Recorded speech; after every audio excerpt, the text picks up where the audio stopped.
I almost got kidnapped. What the fuck? And it's a woman working with other men.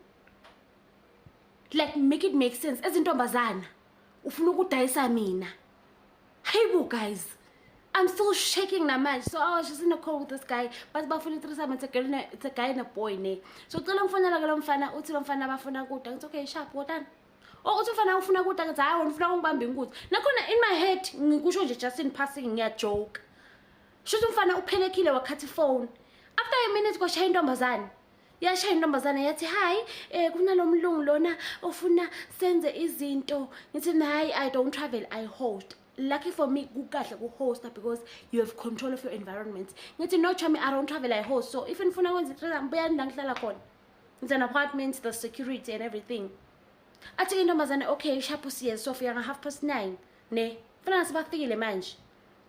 Mabas Sophia nga 9:30 okay, ngiya relax ke ngichubeka nekuphekela kwami vele. I'm not putting much thought into it. Apha ngithini ngihlale phasi. Uthi intombazane before ngihlale phasi, uthi intombazane lomlungu lofuna senze izinto money is not a problem hehe ngemali mawuzothathe kuzoba slim nami ngicishe ngathatheka bathi hayi money is not a problem lomlungu is willing to pay ufuna ama golden showers lokho shothi bayayibukela TikTok yami laba bafuna ukukidnap bayangadi balaka TikTok bayawabukela futhi ama video ami because bengikhuluma ngama golden showers earlier on emini so bayangifollowisha lethi gebengitila khona la ka TikTok bathi hayi lomlungu ufuna ama golden showers uzobhadala nje imali ngiyabatshela ke ama prices ami ne kuzobona ukuthi tigebengu ngiyabatshela ama prices ami ngithi okay bathi bayeda vele oh fine mina prepare until so usegede that's what I prepare so ngiyatshela until ngicabanga ukuthi no man the story salosis doesn't make sense.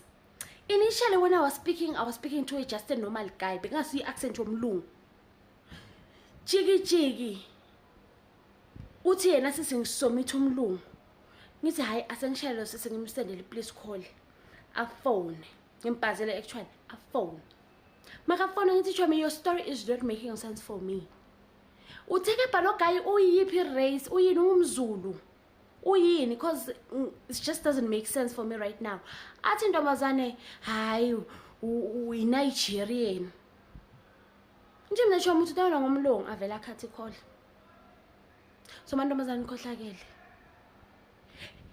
guys kube bengitraveler ngabe ngihlangana nabantu lengapati bangikidnap abangiqhuma inhloko kumbe bangentani ngoma ngikhohle and to think ukuthi ngidayiswa intombazane yo I am sick to think ukuthi ngidayiswa into guys ngicishe ngakidnashwa but this is not a joke like this is literally not a joke ngicishe ngakidnashwa kube nje bengumuntu lothenza imali lo naive ngicishe and my gut feeling for some weird reason if into off isuki yabona guys mina yo nginama goosebumps because angazi if nginamadlozi or nginani I am always protected from such things.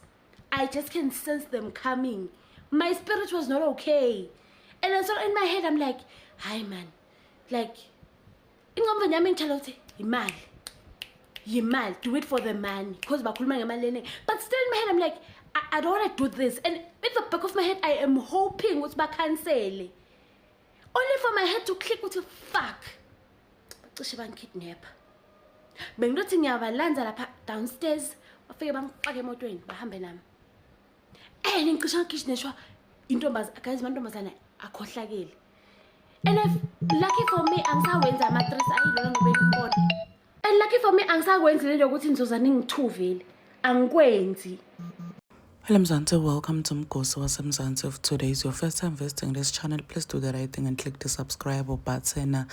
This is the official teacher abantu abaningi bamade kakhulu laphana ku TikTok ngokuthi uthengisa impahla enkulu and ukroka story sakhe sokuthi uqeshe wathunjwa akade bekayowendani bekayothengiswa inhloko orube bayomjuba amaphathi akade nje ukuthi bekiyowendakalani njengoba semvila sicoca story sakhe uthi it's a good thing ukuthi yena akenti lokuthi ahamba emuntwini ufuna abantu bede kuyela hlala khona because this girl bekakhuluma indaba yokuthi lo muntu umlungu ngahlangela omunye umuntu umzulu ngahlangela umuntu umNigeria wavela bona ukuthi ayibo something is bearing the water here.